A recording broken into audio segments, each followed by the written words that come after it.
Vamos abrir as nossas Bíblias no livro de Atos dos Apóstolos, capítulo 28, lá no finalzinho, o último capítulo. E vamos fazer a leitura desse texto que vai nos inspirar para a gente refletir um pouco essa manhã. Diz assim o texto: quando chegamos a Roma, Paulo recebeu permissão para morar por conta própria, porém sobre a vigilância e guarda de um soldado. Depois de 3 dias, Paulo convocou os principais dentre os líderes judeus e, reunindo-se com eles, declarou-lhes: caros irmãos, muito embora eu nada tenha feito contra o nosso povo, nem tampouco contra as tradições e costumes de nossos pais, fui preso em Jerusalém e entregue aos líderes romanos. Eles, depois de me interrogarem, decidiram me libertar, porquanto eu não era culpado de crime algum que merecesse a pena de morte.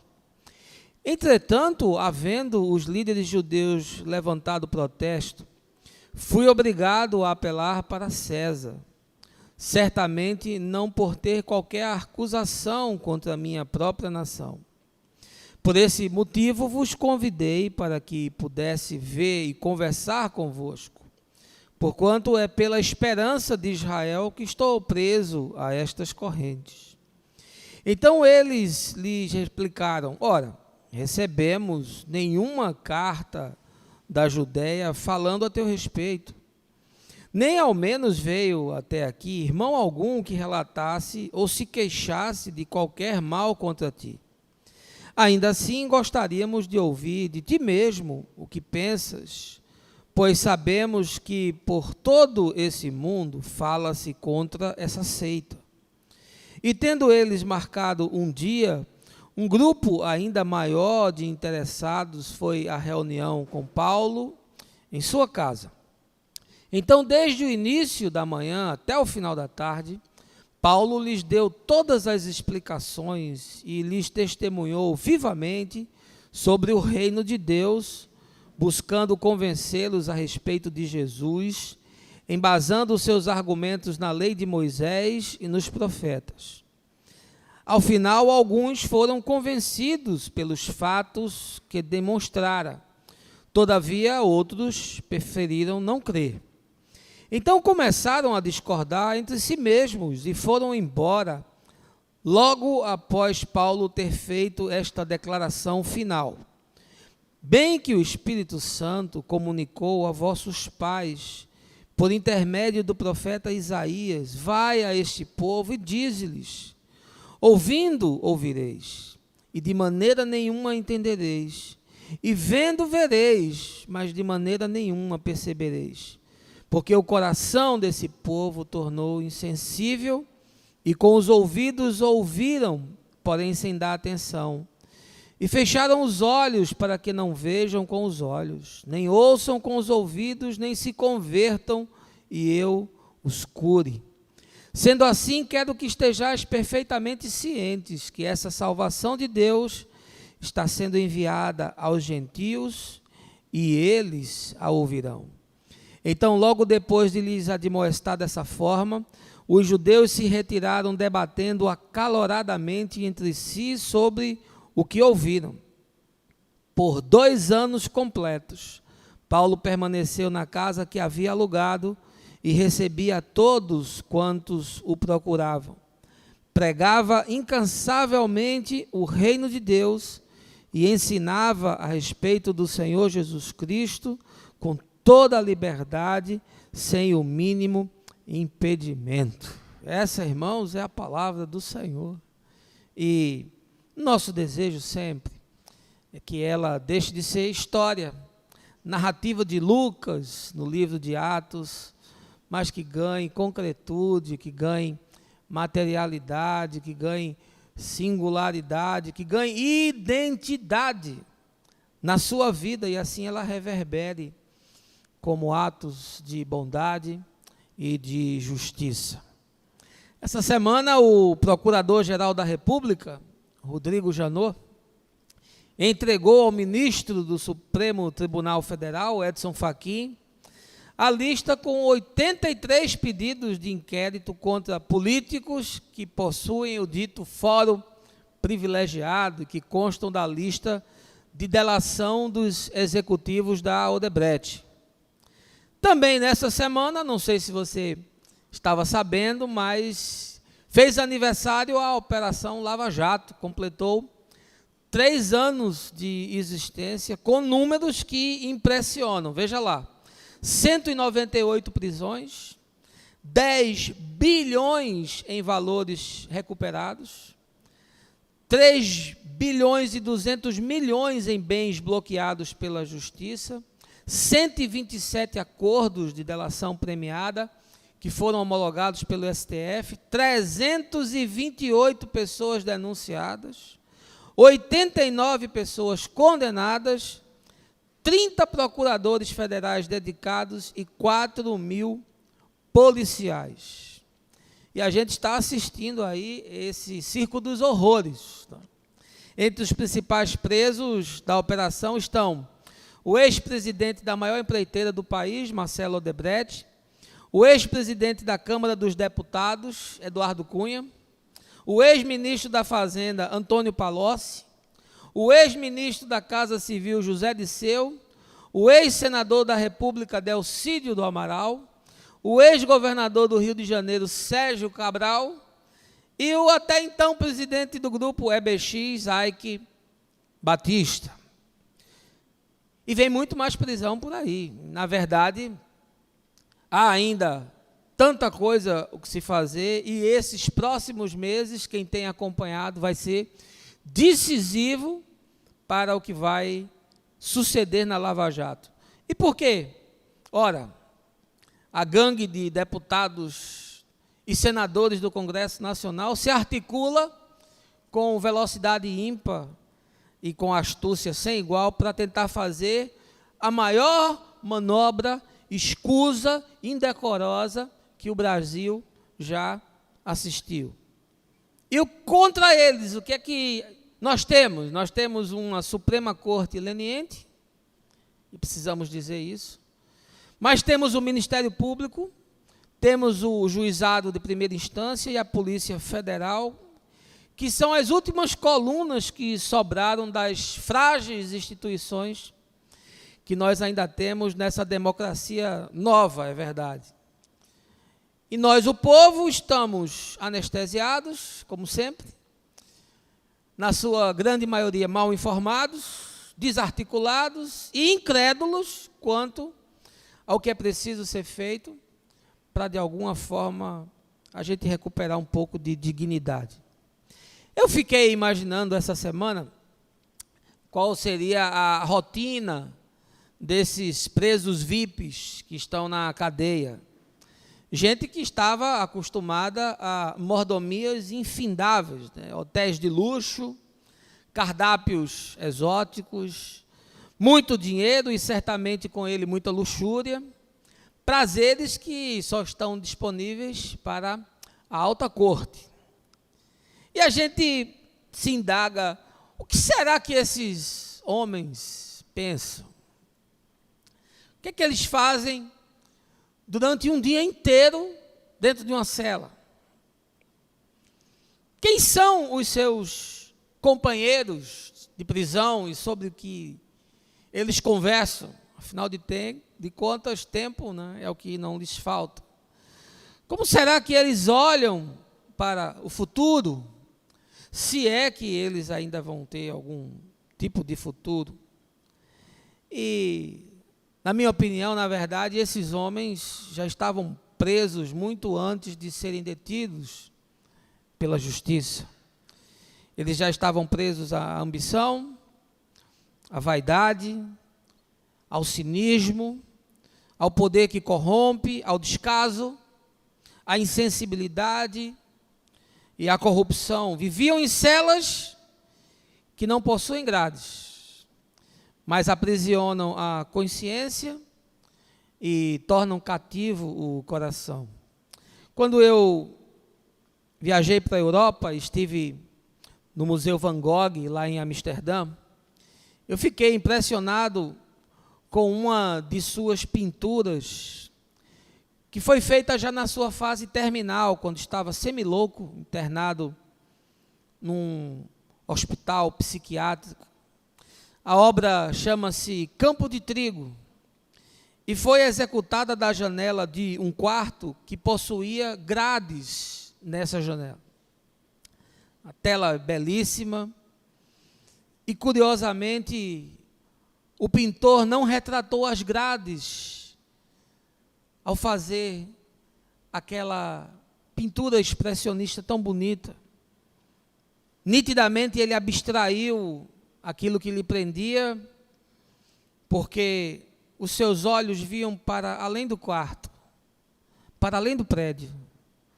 O seu corpo estava preso, mas a sua mente era a mente de um homem livre. Agora deixa eu te fazer uma pergunta. E você? O que aconteceria com você se você fosse preso? E mais, se você fosse preso injustamente, como é que você iria se sentir? Deixa eu lhe fazer uma pergunta inquietante. O que aconteceria se eu acorrentasse alguém do seu lado numa prisão? O que é que essa pessoa ia ver? O que é que ela ia ouvir? O que é que ela ia sentir do seu lado? Pois bem, essa manhã eu queria justamente falar de um homem que foi preso injustamente, ficou 2 anos acorrentado aos guardas pretorianos, que eram a polícia particular do imperador de Roma. E eu queria lhe relatar o que aconteceu com Paulo, o apóstolo, que ensinava que o evangelho liberta, mas que estava preso para responder diante de Nero, mas não queria avançar sem lhe convidar a um momento de oração. Baixa aí a sua cabeça, feche os seus olhos. Meu Pai, nesse momento tão agudo que nós vivemos em nossa nação, com tantos mandatos de busca, com tantas conduções coercitivas para depoimento, com tantos processos a serem julgados e com tantas pessoas presas, nós não nos surpreendemos mais com nada, porque quem tem coragem de colocar produtos químicos cancerígenos na carne que crianças consomem, não tem mais limite. A maldade humana, nós sabemos, extrapola qualquer possibilidade de autojustificação, porque não há um justo nenhum sequer, todos pecaram, estão destituídos da presença do Senhor. Por isso nós bendizemos a cruz e o sangue que nos lavou da nossa imundície e que nos deu a possibilidade de sermos reconstruídos pelo Espírito Santo para andarmos em novidade de vida. Ajuda-nos, Senhor, a ser uma voz que clama no deserto. Ajuda-nos a ser luz no meio das trevas. Dá-nos, Senhor, a coragem necessária e a intrepidez de encarnarmos o Evangelho no meio de uma geração perversa, de sermos aqueles a quem Tu comissionasse, instrumentos de transformação, cada um dos lugares que estamos. É o que eu te peço, no nome de Jesus. Amém. Deixa eu lhe convidar para você vir para o ano 59 depois de Cristo. Paulo é levado sobre a custódia de soldados para a cidade de Roma, e ele entra pela porta Capena para se perfilar, se apresentar diante do império que vai julgá-lo. Nós sabemos, pelos relatos das Escrituras, que Paulo desejou ir a Roma diversas vezes. Ele sonhava em estar naquela cidade e pensava que ali ele poderia estabelecer o seu quartel-general, um novo ponto de comando de ações missionárias para chegar até a Espanha, que era a última fronteira da Europa Ocidental que ele desejava atingir. Assim como ele fez com Antioquia e assim como ele fez com Éfeso, ele queria fazer com Roma. Mas o sonho de Paulo de ir a Roma não era só de Paulo. Deus também sonhava com aquela possibilidade. E quando ele foi preso em Jerusalém, diante do sinédrio judaico, o próprio Senhor falou com ele, conforme a narrativa que nós vemos no capítulo 23 desse livro de Atos, quando Jesus fala: coragem, Paulo, pois do modo que você deu testemunho a meu respeito em Jerusalém, assim importa também que você faça o mesmo em Roma. Portanto, Paulo chega a Roma depois de um naufrágio terrível e fica detido na primeira vez que foi preso na cidade, numa prisão domiciliar por 2 anos, na companhia ininterrupta de um soldado da guarda pretoriana que tomava conta dele dia e de noite. Aí eu fui procurar a timeline de Paulo lá no Facebook e percebi que a história desse homem é uma história de fracasso, de insucesso, de problemas consecutivos, de sonhos frustrados, de sonhos que nunca se materializaram. E talvez, olhando Paulo pela perspectiva da teologia do nosso tempo, a gente diga que Paulo não era um homem de vitória. Paulo não era a cabeça, Paulo talvez fosse cauda. Paulo não era alguém que decretava a bênção. Paulo não era um homem ungido. Se a gente analisar Paulo pela teologia desse tempo, Paulo é um desastre. Se não, vejamos a timeline do apóstolo. Ele foi perseguido em Damasco, foi rejeitado em Jerusalém, foi esquecido em Tarso, foi apedrejado em Listra, foi açoitado e preso em Filipos, foi escorraçado de Tessalônica, foi enxotado de Bereia, foi desprezado em Atenas e tratado como um impostor em Corinto. Isso aqui é só o cardápio de entrada. Na sequência, ele enfrenta feras em Éfeso, é preso em Jerusalém, é acusado em Cesareia, viaja para Roma e não fosse pouco, no meio do caminho o navio afunda. E agora, deixa eu lhe colocar dentro da cena desse texto. Paulo está na antessala de espera do seu martírio. Paulo está no corredor da morte. Paulo está a um passo da sepultura e tem a sua cabeça pronta para a guilhotina. E aí, diante de todas essas questões, eu tenho uma pergunta para você essa manhã. O que é que você faria se você servisse ao Deus de Paulo? O que é que você diria para ele? Imagina você servindo a Deus, fazendo tudo com bom coração, agindo com honestidade, sendo sincero, sendo verdadeiro, sendo transparente, sendo íntegro, buscando se encaixar no propósito do Senhor, tendo o reino como a sua prioridade. E aí tudo que você faz, aparentemente dá errado. Aí você diz: não, eu vou numa sessão do descarrego lá na Universal, porque não dá. Eu devo estar com encosto, não é possível. Tem que ter um tranca-rua que está agarrado comigo, porque não tem porta que se abra, as portas só se fecham. Porque talvez a gente tenha incorporado essa teologia triunfalista. Nós somos crentes de fanfarra, meu irmão. O Capitão Nascimento diria para a gente: vocês são um bando de fanfarrão. Vocês não são discípulos de Jesus, coisa nenhuma. O que você faria se na sua timeline a sequência das suas escolhas, das suas decisões, dos seus projetos fosse um fracasso?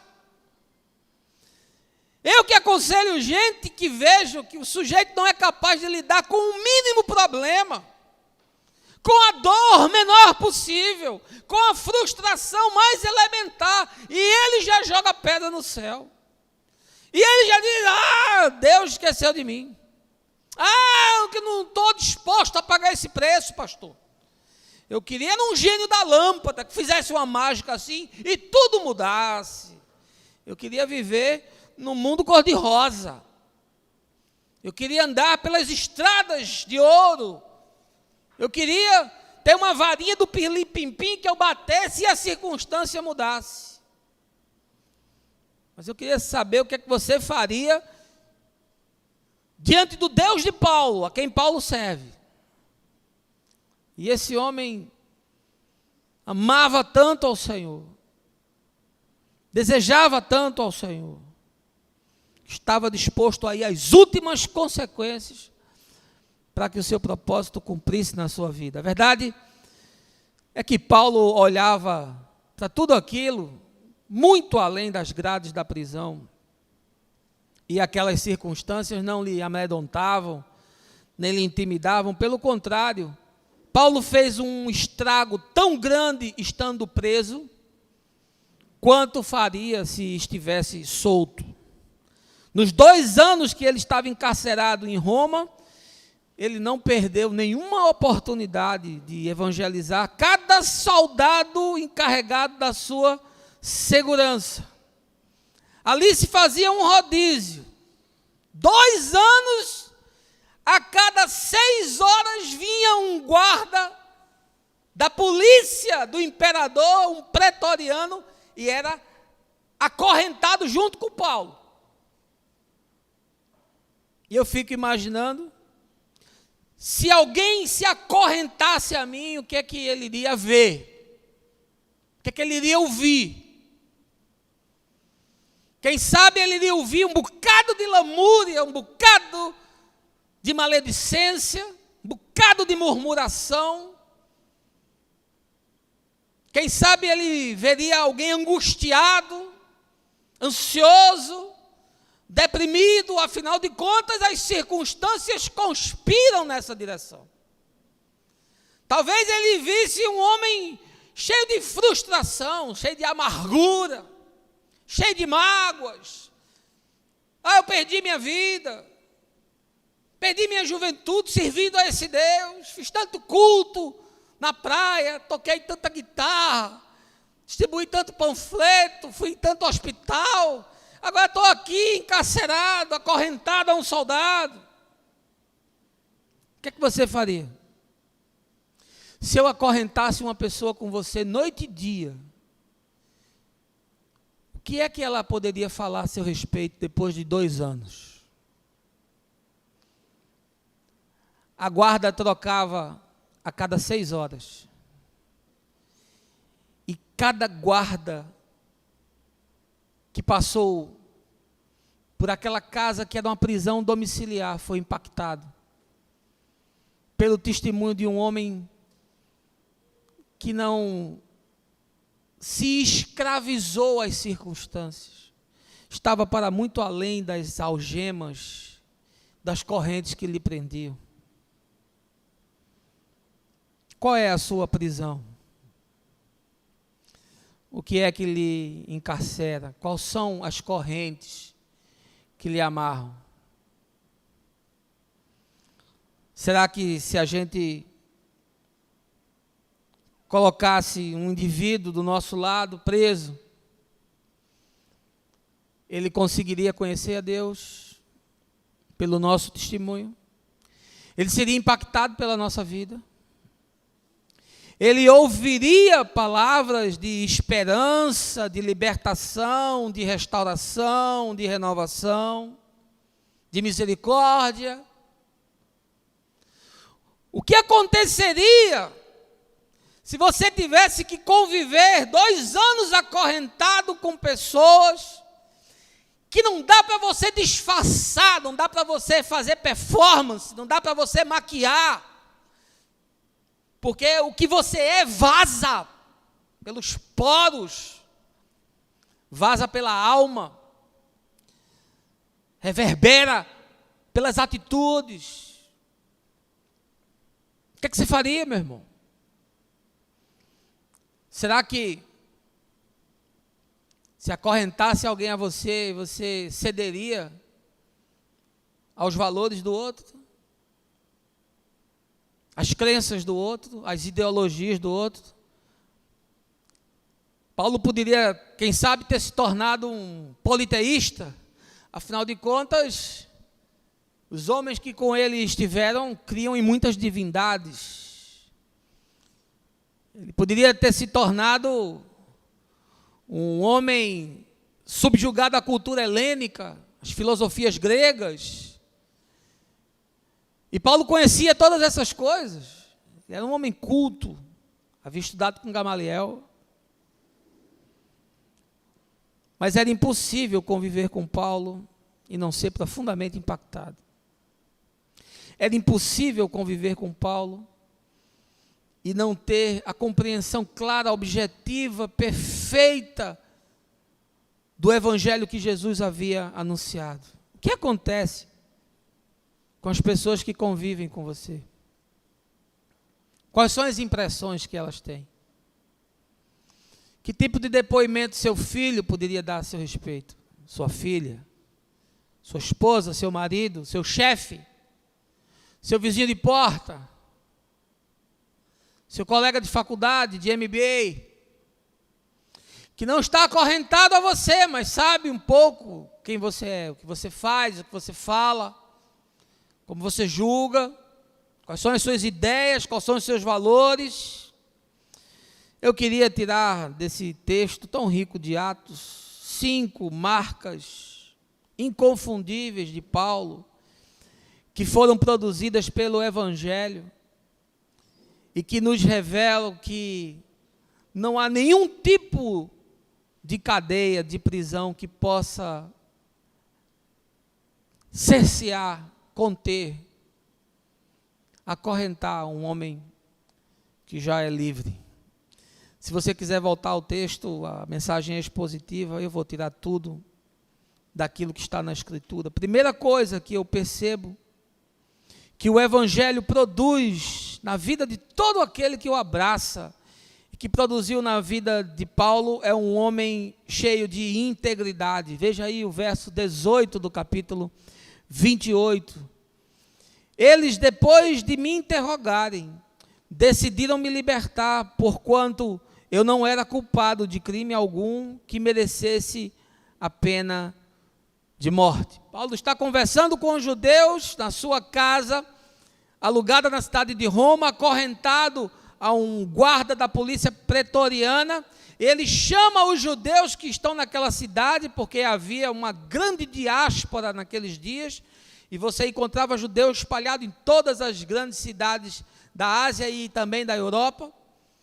E Paulo diz: eu chamei vocês aqui pelo seguinte, porque eles me interrogaram, mas não havia absolutamente nada que eles pudessem falar contra mim. Eu não tenho culpa, não foi encontrado em mim nenhum desvio de conduta.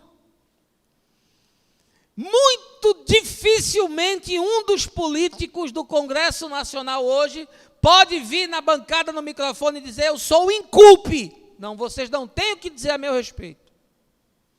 Vocês podem vasculhar a minha vida porque eu ando com integridade, porque eu sou irrepreensível, como foi o profeta Samuel, que reuniu todo o povo de Israel e disse: eu desafio qualquer um de vocês a trazer aqui diante de mim uma questão, a mostrar um desvio de conduta, a mostrar uma falha de caráter. Eu desafio que alguém venha aqui dizer que eu roubei, que eu defraudei, que eu manipulei, que eu chantageei, que eu enganei, diante de todo Israel. E Paulo reuniu os seus compatriotas e disse: olha, não há nada que eles possam usar contra mim, a não ser acusação falsa, engendramento, para me amarrar e me prender, porque eu sou um homem que ando com integridade. Esse é o tempo da igreja com muitos carismas, com muita pirotecnia, com muita profecia, com muita língua estranha, com muita revelação, com muita visão, com muita cura milagrosa e manifestação de expulsão de demônio. E aqui tem que aspiar mesmo, porque há muita histeria, há muita catarse, há muito circo, há muito teatro. Mas esse é um tempo de homens e de mulheres sem caráter. E eu não consigo imaginar um evangelho onde existe carisma, mas não existe caráter. Se você for ler a carta de Paulo de 1 Timóteo, capítulo 3, ele vai falar das características do bispo. E se você ler a carta de 2 Timóteo, capítulo 3, ele vai falar das características do bicho. Você é bicho ou você é bispo? Porque nós sabemos que todos fomos chamados para ser sacerdotes. Aqui entre nós não existe distinção de cargo, nem elitização de clero, nem pirâmide organizacional de funções diferenciadas, nem VIPs. Todos nós somos discípulos de Jesus. Só isso. E nada além disso.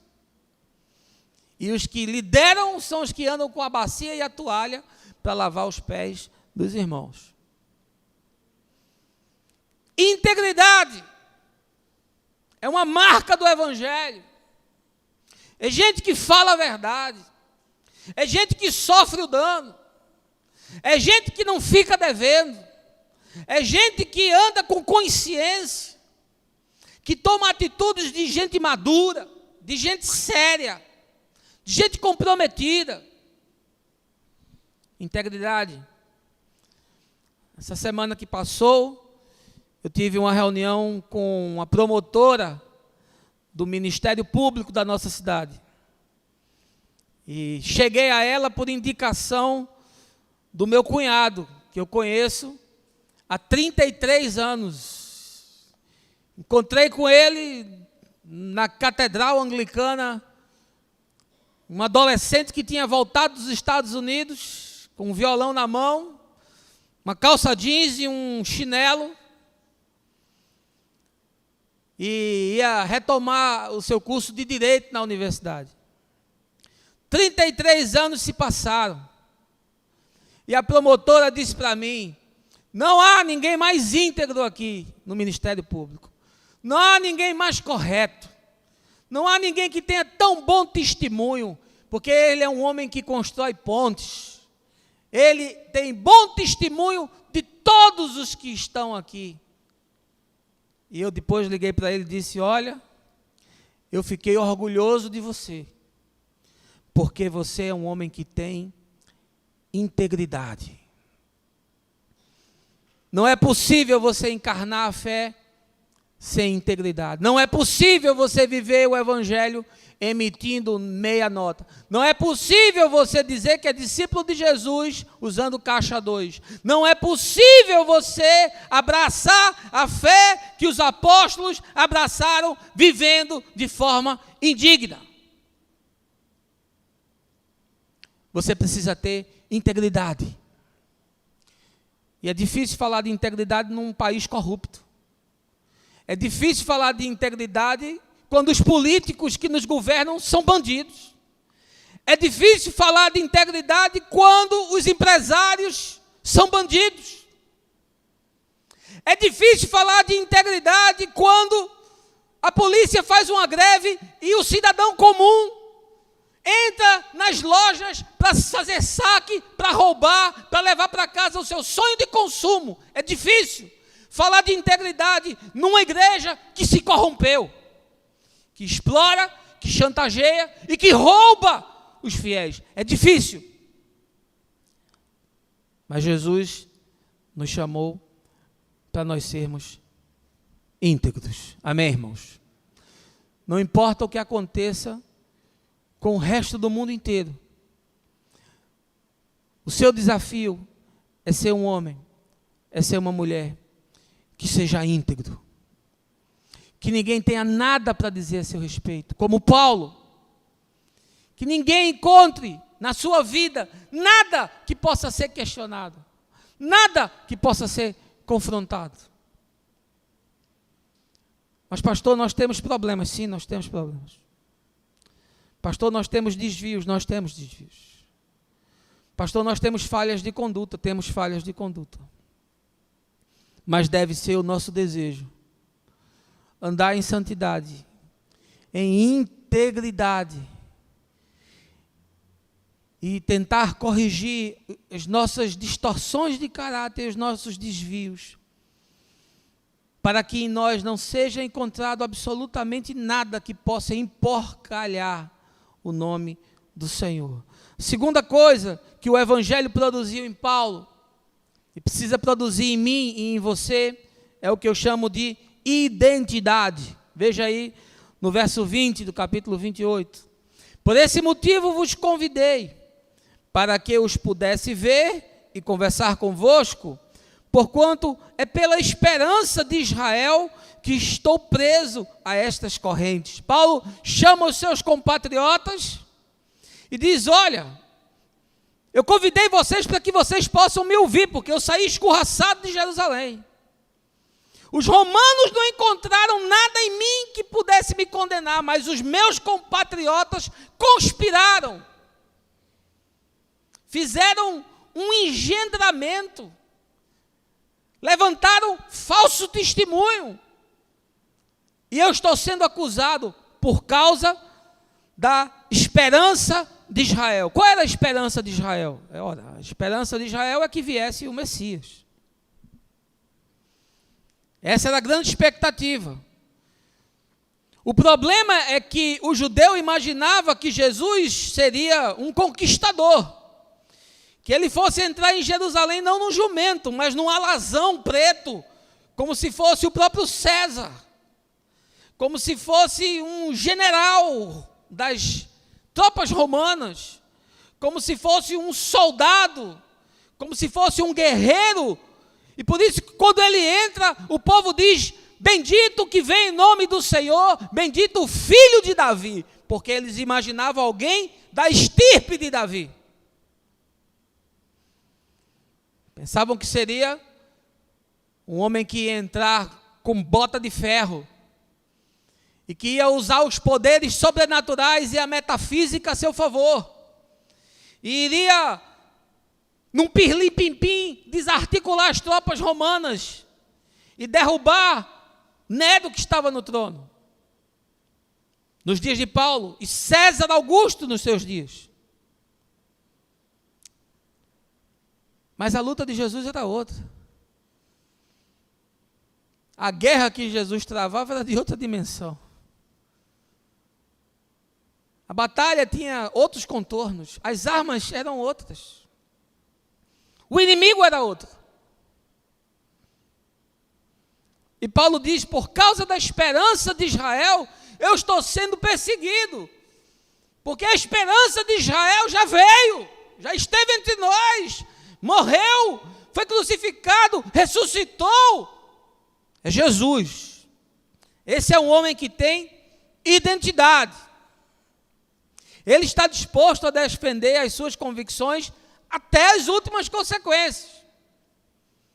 Ele sabe em quem ele crê. Ele carrega encarnado os valores, os princípios daquilo que crê. Não está disposto a negociar. Não é um homem sujeito a barganhas. Não é um naufrágiozinho que vai mudar a sua fé.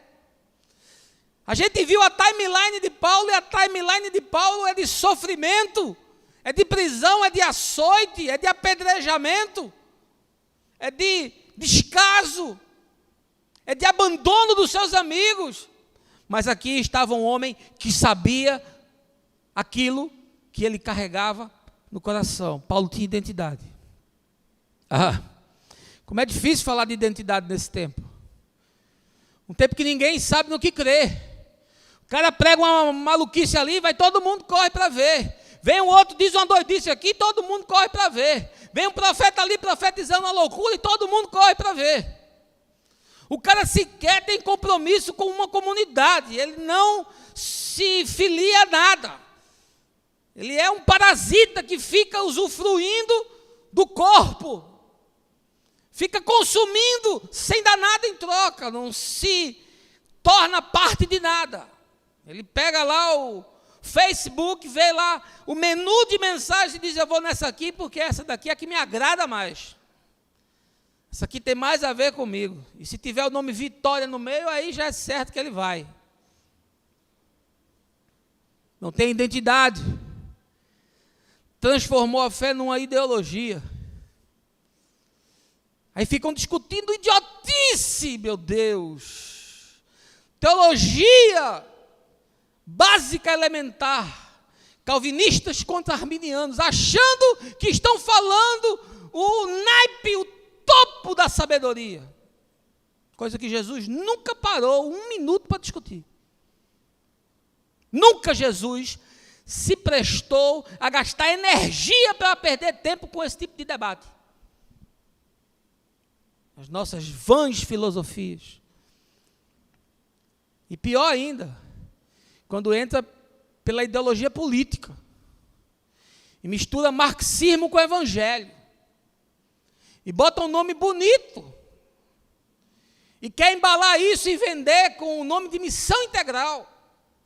Me desculpe, meus irmãos, muitos dos quais têm meu respeito pelo conjunto da obra, mas Jesus não pode ser diluído nem misturado com nada, porque Jesus não é uma ideologia, Jesus é uma pessoa. O Evangelho é uma pessoa. Ele não é uma verdade, ele é a verdade. Paulo tinha identidade, ele estava comprometido com aquela mensagem. Não havia nenhum tipo de crença, nenhum tipo de filosofia, nenhum tipo de vã filosofia que pudesse aliená-lo. Ninguém poderia ser acorrentado ao seu lado e não ser transformado, porque aquele homem sabia quem era, ele sabia o que queria, ele sabia para onde ia. O seu corpo estava preso, mas a sua alma era a alma de um homem livre. Paulo tinha identidade. Você tem identidade? A sua fé tem identidade? Ou você é refém de uma denominação? Você anda conforme o manequim da alta costura da casa da sua denominação. Você crê nas verdades da sua denominação, que nada mais são hoje do que as tradições dos fariseus dos dias de Jesus, e você atenta contra o Evangelho. Você tem identidade? Ou você é filiado, membro, batizado de uma denominação? A sua identidade é Jesus? Ou é uma bandeira ideológica religiosa? A terceira coisa que Paulo nos ensina no texto, e que o Evangelho produz, é o que eu chamo de instrumentalidade. Veja aí o verso 23. E tendo eles marcado um dia, o grupo ainda maior de interessados foi à reunião com Paulo em sua casa.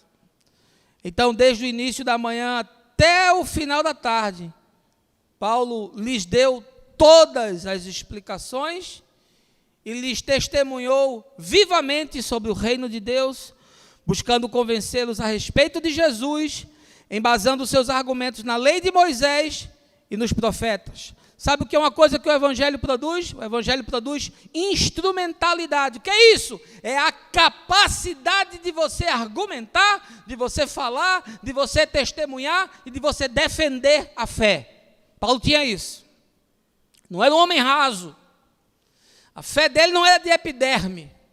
O conhecimento dele não era uma coisa superficial. Um verniz de teologia barata. Não, Paulo era um homem profundo.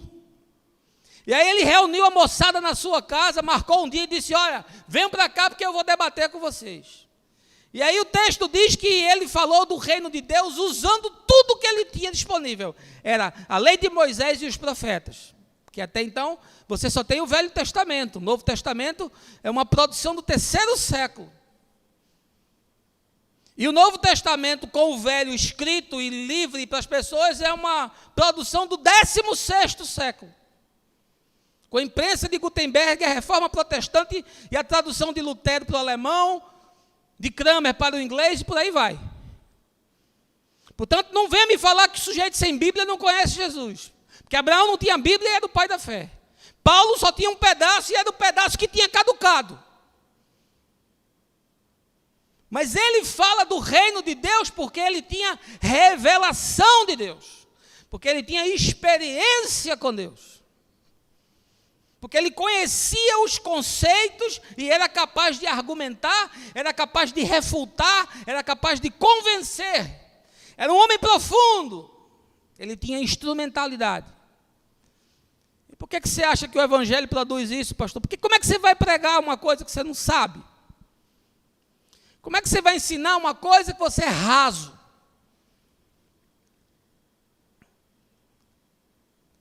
A minha mulher fez mestrado em educação. Tem formação de psicóloga. Ela pode falar de filosofia com qualquer um. Inclusive comigo, que sou formado em filosofia. Mas eu nunca vi ela se arvorando, querendo ser mais do que ela é. E olha, eu conheço poucas pessoas tão preparadas quanto ela. É uma tristeza, meus irmãos, ver como nós tratamos com descaso as Escrituras. Se você fizer um culto de poder, uma reunião de libertação, um culto de vitória dos empresários, o espaço lota. Se você fizer um culto de doutrina, para ensinar as Escrituras, vem 5 pessoas no primeiro encontro, 3 no segundo, e depois o pastor fica sozinho. Sabe por quê? Porque você lê pai rico, pai pobre. Você acha que quem bota grana na sua mesa é o seu MBA, é a sua competência, é o seu MOOC, é a sua habilidade comercial, é a sua inteligência. Não é o pai que, pela sua misericórdia, bota o pão na sua mesa, não. É você quem faz, é você quem resolve. E quanta gente me procura em crise, desesperado, desempregado, com currículo extraordinário, com muita experiência, e a alma estraçalhada, e você não encontra ali nenhuma grama de fé. Nenhuma grama de fé. Porque o salmista diz: nunca vi o justo desamparado, nem a sua descendência a mendigar o pão. Paulo é um homem que conhece as Escrituras. Lâmpada para os meus pés é a tua palavra, e luz para os meus caminhos. 85% das pessoas que me procuram atrás de aconselhamento é gente cega, louca, perdida, que não sabe nada do Evangelho, que não entende nada dos valores e dos princípios da fé, que nunca leu nem o Novo Testamento, que nunca leu sequer os 4 Evangelhos. Porque se tivesse lido, não precisava ficar tão angustiado, tão desesperado, tão aflito com questões que são tão gritantes e tão claras nas Escrituras. Paulo tem instrumentalidade. E conhecia. Quando sentou com os judeus, disse: vamos lá, pega Moisés e os profetas aí que eu vou discorrer com vocês. Não vai ficar pedra sobre pedra, vocês não vão ter um argumento depois. E aí, se eu acorrentar alguém com você, depois de 2 anos, o que é que acontece? Quem sabe depois de 2 anos ele vai se tornar um especialista em Games of Thrones. Ou em House of Cards. Como é aquele dos vampiros? Vampire Diaries. Quem sabe ele vai se tornar um especialista em MPB. Ele vai se tornar um especialista em administração, em advocacia, em tecnologia. Ele vai sorver de você quem você é. Ele vai pegar de você as coisas que você fala, que você respira. Se o Evangelho encarnou em você, você respira e transpira o Evangelho. Não precisa de púlpito para pregar, porque a sua vida é a pregação, é a carta, é a mensagem. Mas você não dá o que você não tem. Nunca teve, porque nunca buscou. Porque a Escritura diz: pedi e dá-se-vos-á. Você acha que é só mantimento? Não. Salomão pediu sabedoria. Ele tinha todo o mantimento, todo o ouro e toda a prata do mundo. Mas ele disse: eu quero sabedoria. O apóstolo João diz que nós recebemos uma unção de Deus que vai nos ensinar. Mas você tem que buscar, você tem que querer, você tem que procurar, você tem que se esforçar. Aí o cara quer ler um livro que só uma metade dele tem 2000 anos escrito para uma cultura oriental, num mundo completamente diferente do nosso, escrito em grego, a gente já está com a tradução da tradução. Numa cultura diferente, numa economia diferente, numa política diferente, numa sociologia diferente, numa psicologia diferente, e quer entender, sem esforço nenhum. Aí cai na mão de um lobo, travestido de pastor, de bispo, de apóstolo, que pega ele e faz uma bolinha, bota num bolso, bota no outro, tira todo o dinheiro que o cara tem, oprime o indivíduo, faz uma cartilha comportamental idiota, e o cara fica vivendo baseado naquilo, sem entender nada sobre cruz, sobre sangue, sobre novo nascimento, sobre santificação, sobre ressurreição dos mortos. Ele não sabe nada, nada. Ele nunca leu nem Hebreus, capítulo 6, versos de 1 a 3, para saber os princípios básicos da fé. Sabe por quê? Porque não tem instrumentalidade. Sabe por quê? Porque a gente não acha que Deus muda a nossa história. A gente fala isso da garganta. A gente não acha que ler a Bíblia pode mudar o nosso destino. A gente não acha que a Bíblia é importante para os nossos filhos. Importante para os nossos filhos é aprender informática, é aprender inglês, é aprender francês, é aprender espanhol, é estudar no melhor colégio, é fazer o melhor curso. A gente não acredita que se ele ler esse livro velho, antigo, que ele vai aqui descobrir coisas que vão definir o destino dele, não só aqui, mas na eternidade. A gente não acredita. Por isso que a gente não traz nem os nossos filhos para participar de um encontro aqui, de uma escolinha para ser ensinado. Porque no domingo eles estão cansados, eles querem ir para o joguinho, eles querem ir para o parque, querem ir para a praia. Você também não ensina o que você não sabe? Instrumentalidade, você tem? Você sabe? Talvez seja por isso que você não abre sua casa para fazer discípulo. Você vai dizer o que para as pessoas? Você vai dar o que para elas? Ah, por favor, não venha me dizer que você ama Jesus de todo o coração. Você não sabe nada a respeito dele. Ah, por favor, meu irmão. Nós somos gente grande aqui. Aqui a gente está acostumado a ser confrontado. Aqui é o que é. Aqui é preto no branco. Há espaço para o arrependimento, para a contrição e para a correção. Mas não há espaço para a hipocrisia. Quarto lugar. O Evangelho produz em Paulo e pode produzir em mim e você intrepidez. Veja aí os versos 26 e 27. Vai a este povo e dize-lhe, ouvindo ouvireis, e de maneira nenhuma entendereis. E vendo vereis, mas de maneira nenhuma percebereis. Porque o coração desse povo se tornou insensível. E com os ouvidos ouviram, porém sem dar atenção, e fecharam os olhos para que não vejam com os olhos, nem ouçam com os ouvidos, nem se convertam, e eu os cure. O Evangelho produz em mim e em você, produziu em Paulo, intrepidez. O que é intrepidez? É não ter barganha, meu irmão. Não tem conversa. O que é verdade, é verdade. O que precisa ser dito, precisa ser dito. Não tem politicamente correto, não tem pruridos. Se você gostar, gostou. Se você não gostar, é isso aqui que a gente tem para oferecer.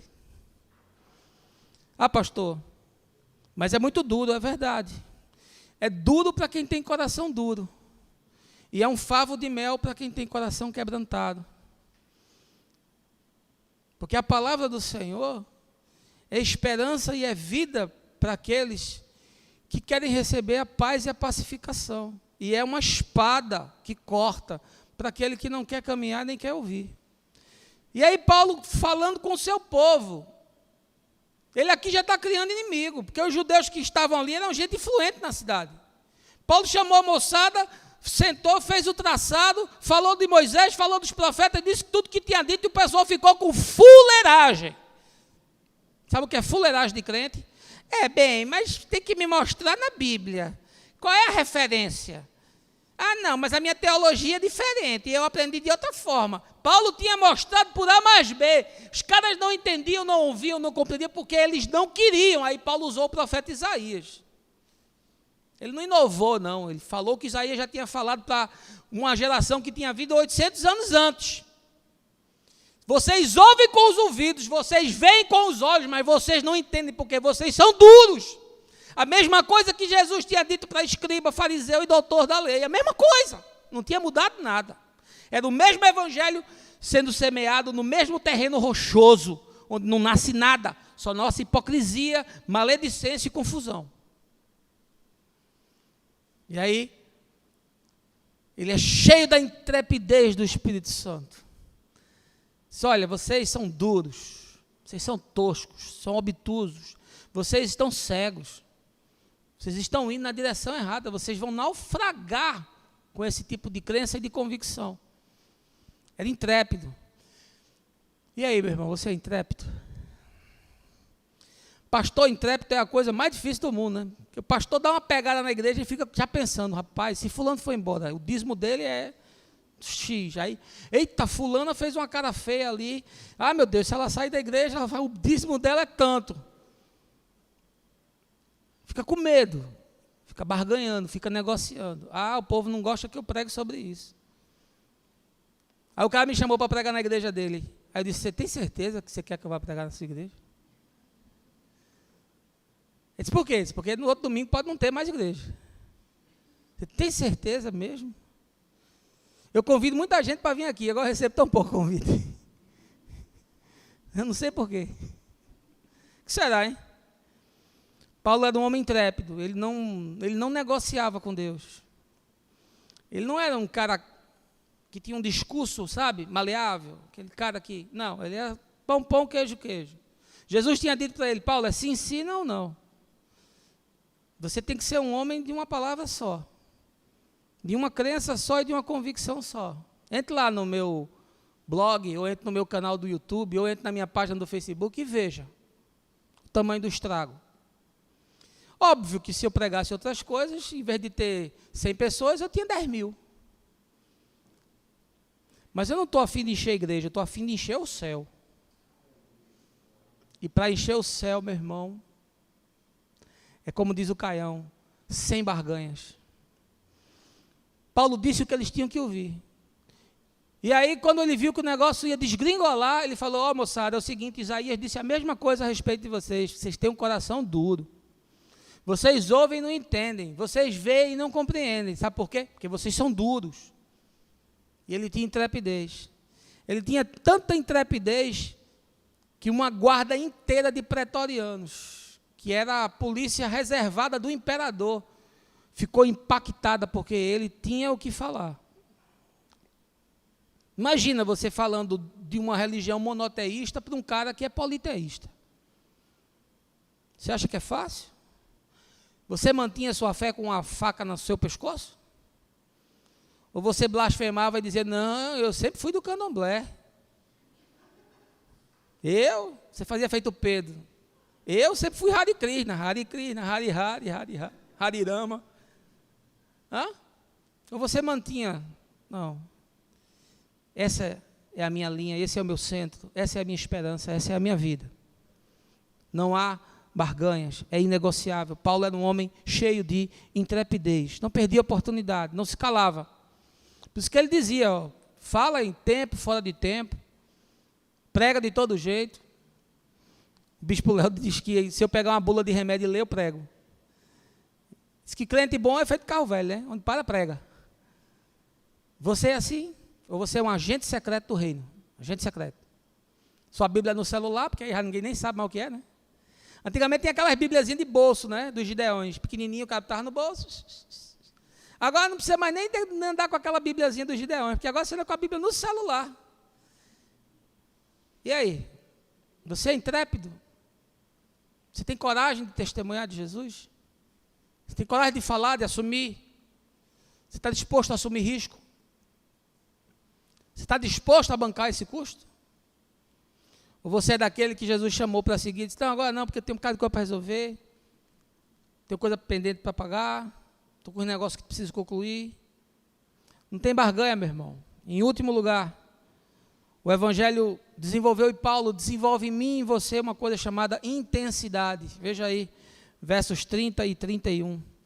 Por 2 anos completos, Paulo permaneceu na casa que havia alugado e recebia a todos quantos o procuravam. pregava incansavelmente o reino de Deus e ensinava a respeito do Senhor Jesus Cristo, com toda a liberdade, sem o mínimo impedimento. A última coisa que o texto nos ensina é que o evangelho produz em mim e em você é intensidade. Paulo é um homem intenso porque ele é um homem apaixonado. Diz que ele estava preso. O cara preso, acorrentado num pretoriano. Imagina, homem velho. Ele aqui já está com mais de 60 anos. Cansado, quase cego, doente, sofrido. Ele traz no corpo as marcas do evangelho. Ele escreve aos Gálatas dizendo, eu já trago no corpo, as marcas de Jesus estão no meu corpo, de apedrejamento, de 40 chibatadas foram 2 vezes, a víbora que me picou na ilha de Malta, o naufrágio que eu sofri, os escárnios que eu sofri, o descaso que eu sofri, as varas que me impuseram, as correntes que eu carreguei, eu trago no corpo. Hoje o cara não consegue pegar um ônibus para vir para a estação, se não tiver uma carona ele não vem. Se chover ele não vem, ele é de açúcar, ele derrete, chegar aqui só uma poça de doce. Se chama para um desafio qualquer, o cara não pode. Se passar uma manhã aqui servindo os pobres, dá cãibra. Você nunca leu a Escritura, meu irmão, me desculpe. A sua fé só dá para isso, ela não dá nem para o gasto, não dá nem para começar. Paulo é um homem intenso. 2 anos, diz o texto, preso. Naquela casa, todo mundo que procurava Paulo. Paulo servia, Paulo recebia, Paulo amava, Paulo ensinava. O reino de Deus, ele estava preso, mas o evangelho não estava encarcerado. Paulo estava preso, mas o evangelho que ele anunciava produzia libertação. E ele não precisava ir para as ruas, nem para os teatros romanos, nem para as saunas romanas, porque as pessoas procuravam ele. Iam atrás dele para ouvir palavras de vida, de esperança e de libertação. Paulo é um homem intenso. Você conhece gente do evangelho, sabe por quê? Porque eles são intensos. Eu tinha um amigo muito querido que faleceu, e quando ele falava do esporte, rapaz, esse homem vibrava. E aí, se você for lá na sede do esporte, tem assim, Esporte Clube do Recife, uma razão para viver. No Náutico não tem isso, né? É uma razão para morrer. Mas se você for no esporte, aí o cara diz lá, Esporte Clube do Recife, mais que uma religião. Quando você entra naquela ilha do Retiro, meu amigo, e aquela torcida começa a dizer casar, casar, casar, não tem um pelo do corpo que fique no lugar. Porque é intenso. É paixão. O torcedor do esporte é chato. É inconveniente. É ou não é? Pense, não é, o cara é chato. É pelo esporte tudo. Ele é o leão raivoso. Porque ele ama. Time de futebol. Aí o cara vai para a torcida, meu irmão. Ele chega 2 horas do jogo, 4 horas do jogo, sol danado com fome e fica lá na arquibancada. A gente começa o encontro, 15, 20 minutos, quase todo louvor, ninguém chegou. É por quê? Não é importante. A gente não entende, não tem nem a dimensão do que é adoração comunitária. Não chega na hora. A gente chega na hora na prova do Enem. A gente chega na hora na reunião com o cliente. Eu fui uma vez na Procter & Gamble, lá em Louveira, peguei um carro, aluguei em São Paulo, saí nas carreiras, peguei um engarrafamento, cheguei 10 minutos, o cara disse, volta amanhã, porque eu marquei com você 2 horas, não foi 2h10? E o cara era meu cliente, era de multinacional, pagava metade do meu salário, digo, amanhã eu estou aqui. Viu? Se eu quiser, eu posso até acampar aqui na frente, durmo dentro do carro. Mas para o nosso encontro com os irmãos, o nosso encontro com Deus, a gente não tem nenhum critério. Me desculpe, meu irmão. Eu não estou aqui para agradar você, não. Eu estou aqui para lhe dizer a verdade. Paulo é um homem apaixonado. Você vai para aquela torcida, quando você entra ali, começa aquela gritaria, aquele negócio. Eu vi uma vez o cara tão louco que ficou no gol do Sport, o cara jogou o rádio no campo. Louco. Estava doido. Apaixonado. A gente vê o povo de Deus no momento de adoração, o cara está displicente, olhando para cima, está pensando amanhã é dia de pagar a net, amanhã é dia de pagar a TIM, e usar essa porcaria de serviço que ambos oferecem. Né? Você está pensando no almoço, daqui a pouco a gente vai ter uma feijoada aqui, você já pensando naquele tocinho, aleluia, naquele bacon, glória a Deus, que Deus se alegra da gordura e não dos vegetais. Displicentes, parece que a gente está obeso na consciência, a gente está engordurado no coração, Deus não nos emociona mais, a gente não sente alegria, a gente não sente paixão pelo reino, pelas coisas de Deus. Gente de Deus é intensa, meu irmão. Gente que carrega o evangelho é gente intensa. Paulo era um homem intenso. Se ficasse acorrentado do lado dele, você se convertia, você não aguentava. Porque ele vazava amor, paz, esperança, benignidade, bondade, mansidão, domínio próprio. Era cheio do Espírito Santo. Era intenso. Ah, como eu gosto de conviver com gente intensa. Gente cheia do Espírito de Deus, apaixonada. A minha mulher sabe, ela convive comigo há 32 anos. Ela sabe que a intensidade que eu tinha quando tinha 16 anos, por Jesus, eu continuo tendo hoje. Eu não tenho mais a mesma energia, mas eu tenho a mesma paixão pelo reino, pelas coisas de Deus, pelo Evangelho, pelas verdades do Evangelho, pelos princípios do Evangelho, pela pregação do Evangelho, pelo ensino do Evangelho. A mesma paixão não mudou, não se apagou. Mas talvez você precise reacender o seu amor por Jesus e voltar a esse amor. Aquele amor dos primeiros dias, que fez você fazer tanta coisa legal e tanta coisa louca, mas que apagou, que as decepções apagaram, que as frustrações apagaram, que os dramas apagaram, que as lutas da vida apagou. Mas está aqui Paulo, um homem cheio de sofrimento na sua alma, cheio de marcas no seu corpo, mas ele continua apaixonado por Jesus. E se você acorrentasse alguém ao lado daquele homem, nunca mais essa pessoa seria a mesma. Eu queria concluir de dizer que toda a guarda pretoriana recebeu a mensagem, foi influenciada. E se você pegar Filipenses capítulo 1, verso 13, a Escritura diz assim: de maneira que as minhas cadeias em Cristo se tornaram conhecidas de toda a guarda pretoriana e de todos os demais. E se você pegar Filipenses capítulo 4, Paulo diz: os da casa de César te saúdam. Sabe o que quer dizer? É que muitos já haviam se convertido.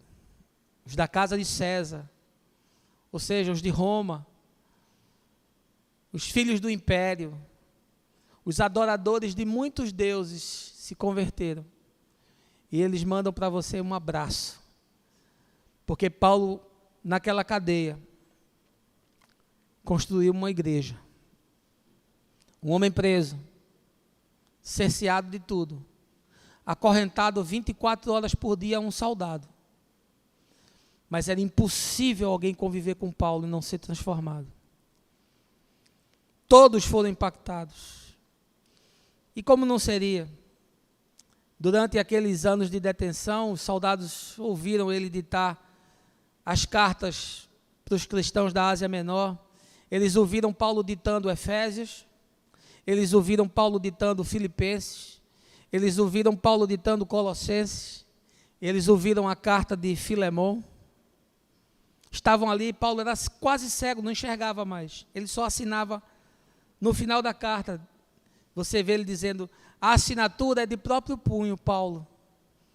Mas alguém escrevia por ele. E era impossível um homem ver a intensidade daquele velho cidadão e não se apaixonar por Jesus. Era um homem cansado. Brilhava como se fosse uma vela acesa. E a sua luz irradiou todo o tempo, com a mesma intensidade, até o dia que Nero apagou. Mas não deixou de brilhar, brilha até hoje. A sua vida, a sua experiência, o seu testemunho. Fala conosco. Um homem incansável, um espírito irrequieto, que atuou não só como apóstolo, mas como evangelista, como mestre, como pregador e como pastor. E depois de ter plantado igrejas em toda a Ásia, na Galácia, na Macedônia, na Acaia, ele ajudou na fundamentação da igreja de Roma, as marcas do evangelho. Paulo foi encarcerado, ele foi acorrentado. Mas a grande questão é, não se pode prender quem já sabe que é livre. Que o Senhor nos abençoe, que você tenha um bom final de semana, que você gaste tempo com as pessoas que você ama e que você gosta, que você aproveite a feijoada que vem aí, e a gente vai se encontrando, a gente vai convivendo, e o resto eu te falo no caminho. No nome de Jesus. Amém.